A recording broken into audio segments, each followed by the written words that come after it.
Arema FC kembali menambah amunisi mereka untuk menghadapi musim 2022-2023. Kali ini, klub berlogo singa mengepal tersebut memperkenalkan pemain anyar mereka, Irsyad Maulana dan Syaiful Anwar. Kedua pemain ini diperkenalkan di kantor Arema FC, Rabu, 27.02. Irsyad Maulana merupakan penggawa Arema pada 2012-2014 silam. Sementara, Syaiful Anwar merupakan rekan satu tim Irsyad musim lalu di Persita Tangerang.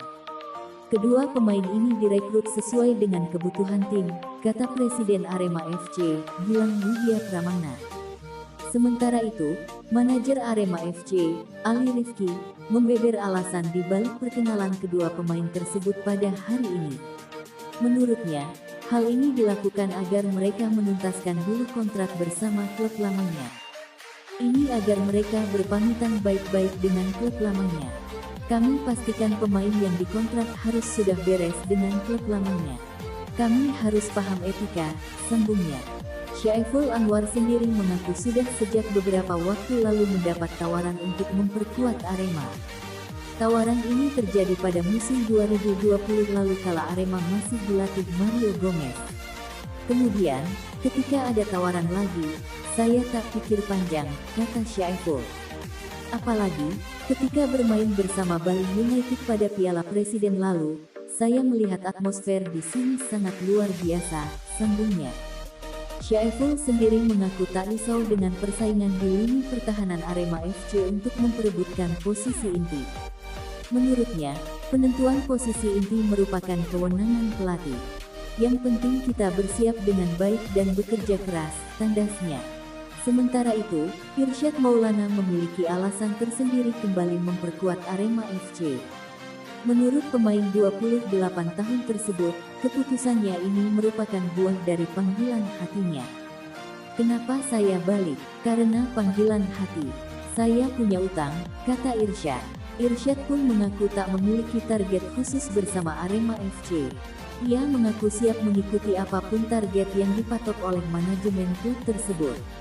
Soal target, kami ikut manajemen. Pemain tinggal ikut saja. Pemain anyar Arema resmi dikenalkan lagi di Kloter 3, Rabu tanggal 27 April tahun 2022 sore. Ada 3 rekrutan baru yang diumumkan manajemen Arema di kandang singa, sebutan untuk kantor klub. Dalam kesempatan ini hadir Presiden klub Arema, Gilang Pramana, turut mendampingi manajer tim, Ali Rifki. Setelah memperkenalkan 4 pemain di Kloter 1 dan 3 pemain di Kloter 2, kali ini Arema punya amunisi baru lagi. Arema kedatangan Irsyad Maulana dan Syaiful Anwar yang musim lalu sama-sama bermain untuk Persita Tangerang. Kami akan memperkenalkan 2 pemain sekaligus di perkenalan pemain baru Kloter 3 ini. Yang pertama, pemain yang pernah di Arema, asli Padang, inilah dia Irsyad Maulana. Yang kedua asli Banjarnegara, dialah Syaiful Anwar, kata Gilang. Gilang menambahkan, para pemain anyar yang diperkenalkan manajemen Arema itu dikontrak dengan durasi yang sama. Mereka diikat dengan kontrak pendek, dengan opsi perpanjangan di musim berikutnya. Irsyad yang berposisi sebagai winger dikontrak dengan durasi 1 musim hingga akhir kompetisi. Syaiful yang biasa menempati posisi stopper mendapatkan kontrak berdurasi sama 1 musim sampai tahun 2023. Kedua pemain ini sama-sama kami kontrak 1 musim dengan opsi perpanjangan durasi di tahun berikutnya. Tentunya sesuai dengan kebutuhan tim dan rapor pelatih, pungkasnya. Sebelumnya, Arema sudah mendatangkan 7 pemain baru untuk musim depan.